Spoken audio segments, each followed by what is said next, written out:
I can't believe my mom would do this again. She's walking into the house with another brand new designer handbag. My dad would go ballistic if he found out she's been spending money on purses again.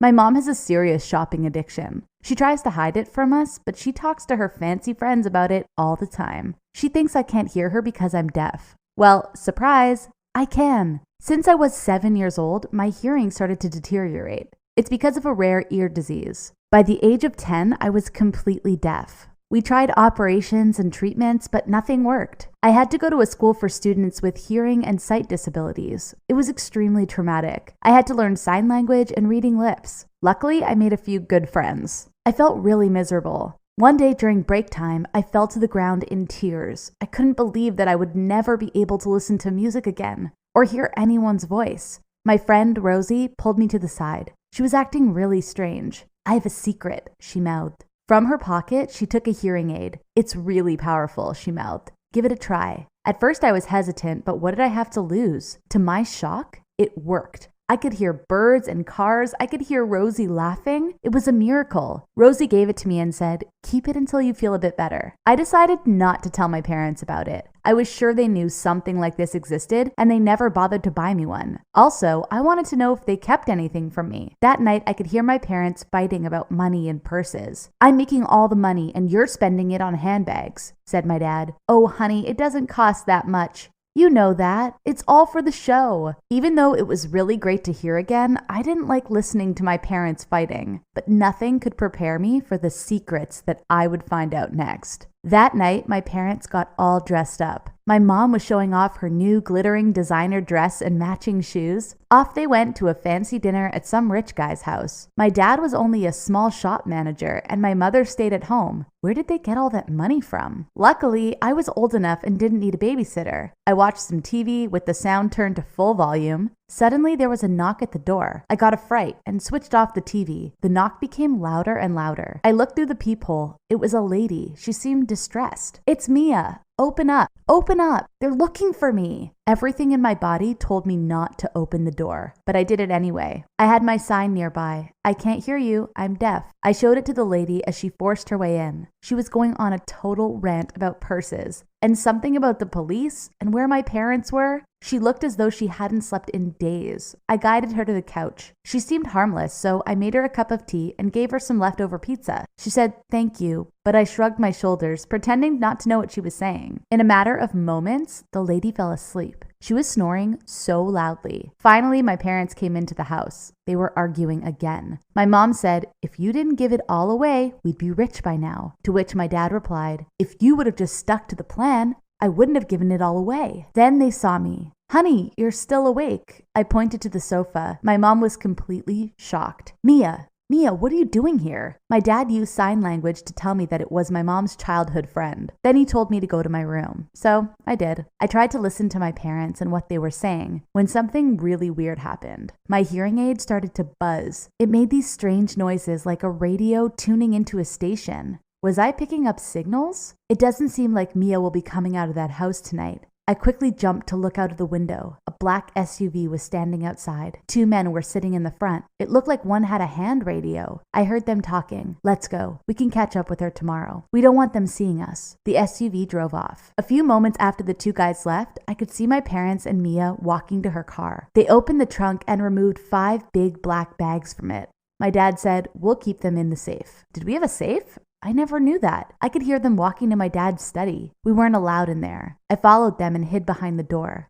My dad moved a heavy bookcase out of the way. Behind the bookcase was a huge door with a lock pad. What could be in there? Jewelry? A few sentimental pieces? He punched in a 6-digit code and the giant door opened up. Inside was a small room. There was money stacked from the floor to the ceiling. I gave a big gasp. My mom must have heard me. She turned around, but I quickly hid behind the door. "Throw the bags in there for now. Let's sleep on it, and we'll figure out what to do with it all tomorrow." My parents offered Mia to sleep on the couch. Later that night, I heard my dad tell my mom, "We need to get rid of Mia. She knows too much." My mom agreed. What were they going to do to Mia? And what were they hiding? In the early morning hours, I heard a commotion coming from downstairs. It was still dark outside. I had to investigate. The sound was coming from my parents' safe. It was Mia. She was filling a backpack with cash. She probably cracked the code. I turned on the light. She looked at me in shock. then waved with a creepy smile on her face. I was curious to know what was going on. I asked, "What are you doing, Mia?" She looked even more shocked. "Oh, you can talk." Yes, I just can't always hear so well." She looked at me with a soft smile and sighed. "Well, come here and I'll tell you everything." Somehow, I felt sorry for this lady. She looked completely lost. As I walked towards her, she was putting the backpack on her shoulders. Completely oblivious to what she was planning, I moved closer. With a big push, she shoved me into the safe and closed the door. The safe was completely soundproof. I started knocking on it and kicking, but nothing. It was really tough. Luckily, there was a damp light inside. I was surrounded by cash and black bags. I screamed and yelled, but no one heard me. Then my hearing aid started to make scratchy noises again. "Where's Mia?" I heard my dad say. Somehow my hearing aid picked up the frequencies from inside the house. "There she goes! Run! Get her!" I could hear them running out of the front door, but it was too late. Mia got away. "How are we going to explain this to the boss, Stefan?" said my mom. "I have no idea. Mia was your employee." Huh? Did my mom have an employee? She is always either shopping and maxing out credit cards or watching her favorite soaps on TV. "You're going to have to explain it to him. I'm not doing your dirty work. You got greedy and now you have to pay for it." My mom stomped off to the bedroom, with my dad following her. I screamed again, hoping they'll hear me, but they didn't. I was stuck inside this safe. When were my parents going to figure out that I was missing? My hearing device went completely silent for about an hour. I looked around me. There was probably more than $1 million in cash there. The black bags were tightly closed. I was so curious to know what was inside. Just as I was about to open one, the weird buzz sound appeared again. Someone said, "Mia's car isn't here anymore." I say we pay those two a front door visit. What do you say? I bet it was the two guys in the black SUV again. Through my hearing device, I could hear the two guys barging into our front door. My mother screamed in horror. "Where's our merchandise? We want it now," the guy said demandingly. Okay, Stefan, we got it. Come with us," my dad said calmly. This guy was Stefan, the boss? I could hear them moving towards the study. Thank God they were going to find me in here and set me free. I could tell they were standing outside the safe's door. "We want everything that Mia made. You hear? Don't think that you're going to trick us. Show us the stuff." I could hear my dad guiding the two guys to the safe. At this point, I was really panicking, so I just decided to hide behind the bags. I quickly moved them around. My dad opened the safe and pushed the two guys into it with me. I shrieked when one of the guys stomped onto my foot. It all happened so quick. Before I knew it, my father shut the safe again. It was me and the two guys in there. They were screaming and kicking the door. The bags fell off my body. They didn't even notice me. Then I yelled, "Stop it!" I don't know what came over me, but I was tired of being ignored, and I wasn't scared anymore. The two guys got a big fright. I've never seen two grown men more scared in their lives. They must have thought that I was a ghost. I said, "Shut up." They fell completely silent and fell to their knees. I could hear my parents through my hearing aid again. "Stefan won't be happy with the amount of merchandise we have for him. He wants more and we can't keep him locked for long," my mom said. "Without Mia, we can't produce anything. She's the only one who could copy that exactly."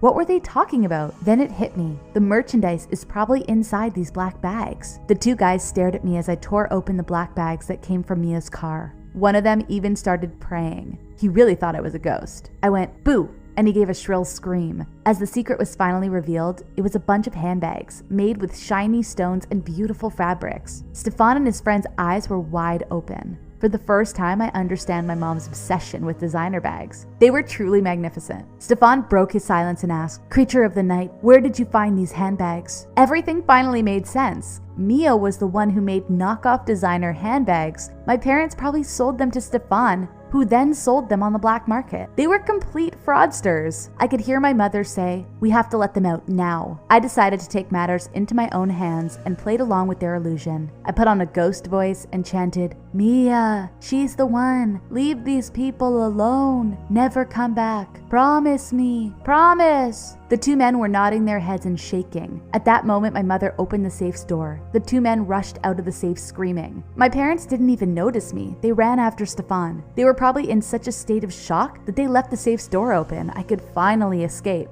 As my parents closed the front door, I pretended to have just woken up. "Hello, honey. Did you sleep well?" they hand signed. I nodded yes, pretending to rub the sleep from my eyes. I never told my parents that I heard all their secrets through my powerful hearing aid. And that Monday, I asked my parents if I could get this kind of hearing aid, but they said, "It's too expensive." I couldn't believe that they lied to my face. I knew how much money they had hidden in that safe. At school, I returned Rosie's hearing aid. Perhaps it was better that I didn't know about my parents' secret fraudulent business. Or maybe I should take some money from the safe without them knowing. and buy the hearing aid myself. Either way, I've learned a lot from this experience.